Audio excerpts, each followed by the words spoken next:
তালহা রাদিয়াল্লাহু তাআলা আল্লাহর নবীর সাহাবী। আমরা নবীকে কতটুকু আমরা অনুসরণ করি, নবীকে আমরা কতটুকু মানি, আর আল্লাহর নবীর সাহাবীরা আমার মায়ার নবীকে কেমন মানতেন। হযরত তালহা রাদিয়াল্লাহু তাআলা আল্লাহর নবীর কাছে আসিয়া বলতেছে, ইয়া রাসূলুল্লাহ ইয়া হাবিবাল্লাহ, হুজুর আপনি আমাকে কোন কাজের হুকুম করুন, আমি যে কাজটা করে আপনি রাসূলকে আমি খুশি করতে চাই। জোরে বলুন সুবহানাল্লাহ। আপনি রাসূলকে আমি খুশি করব। আল্লাহর নবী যে কাজগুলো আমাদেরকে আদেশ করেছে সেই কাজগুলোতে আমরা ঠিক মতো করি না। কথা বলুন ঠিক কিনা?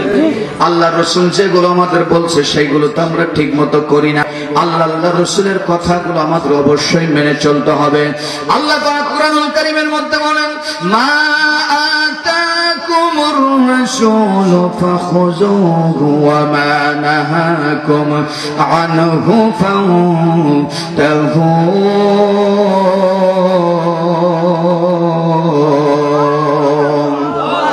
আরেকটু জবান খুলে বলুন আল্লাহু আকবার। আল্লাহর রাসূল তোমাদেরকে যেটা আদেশ করেছে অবশ্যই সেটা তোমরা পালন করবে, আর যেটা থেকে তোমাদেরকে নিষেধ করেছে তার থেকে অবশ্যই বিরত থাকতে হবে। কথা কার? আরেকটু জোরে বলুন, কার কথা?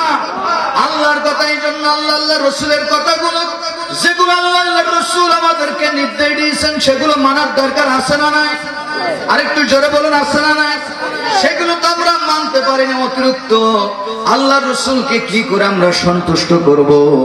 আর আল্লাহর নবীর সাহাবী হযরত তালহা রাদিয়াল্লাহু তাআলা আল্লাহর নবীর কাছে আসিয়া বলতেছে, নবী গো আপনি এমন কোন জিনিসের অনুমতি আপনি দেন, হুকুম করেন যে কাজটা করে আপনি রাসূলকে আমি খুশি করতে চাই। আল্লাহর নবী ডাক দিয়ে বললেন, তালহা রে, ও তালহা তোমাকে আমি রাসূল বলতেছি, শুনিয়া রাখো তালহা, চিন্তা করিও না, আমি রাসূল তালহা তোমার উপরে আমি সন্তুষ্ট আছি। একটু বড় করে কি বলা যাবে না? আল্লাহু আকবার, আল্লাহু আকবার বলুন। রাসূল যদি কারোর উপরে সন্তুষ্ট যদি থাকে তাইলে তার আর কোন চিন্তা থাকতে পারে? জোরে বলুন, চিন্তা থাকতে পারে? রাসূল বলতেছেন, তালহা আমি তোমার উপরে খুশি রয়েছি, তোমার উপরে আমি সন্তুষ্ট রয়েছি। হযরত তালহা রাদিয়াল্লাহু তাআলা তারপরেও বলতেছে, ইয়া রাসূলুল্লাহ ইয়া হাবিবাল্লাহ, হুজুর আপনি আমাকে হুকুম করুন, আমি আপনার হুকুম পালন করে আপনি রাসূলকে আমি খুশি করব। জোরে বলুন সুবহানাল্লাহ। আল্লাহর নবী ডাক দিয়ে বললেন, ও তালহা রে, শুনিয়া রাখো, তুমি যদি আমাকে খুশি করতে চাও তাইলে তুমি চলে যাও, তলোয়ার নিয়ে তোমার জন্মদাতা পিতাকে দুই টুকরা করতে হবে। আল্লাহু আকবার বলুন, আরেকটু জোরে বলুন আল্লাহু আকবার।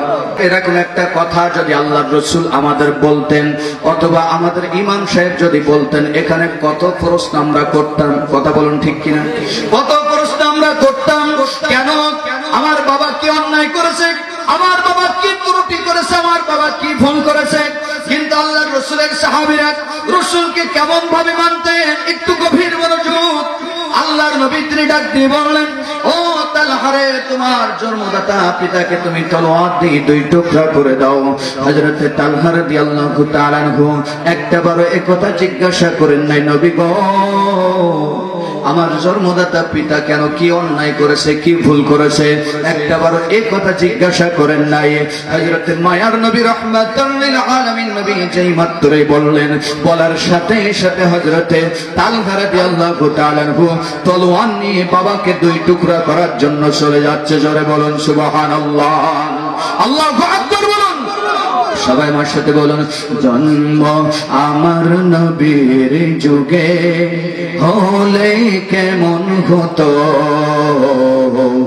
জন্ম আমার নবীর যুগে হলে কেমন হতো, দুনয়নে রাসূল পাক দেখলে কেমন হতো।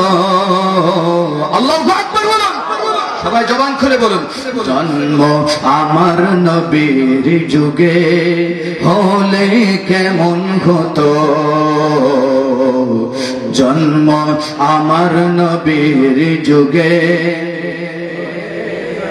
বাবা বলতে পারেন না, জীবনে তো গান তো কম গান নেই বাবা, গান যারা জানে না,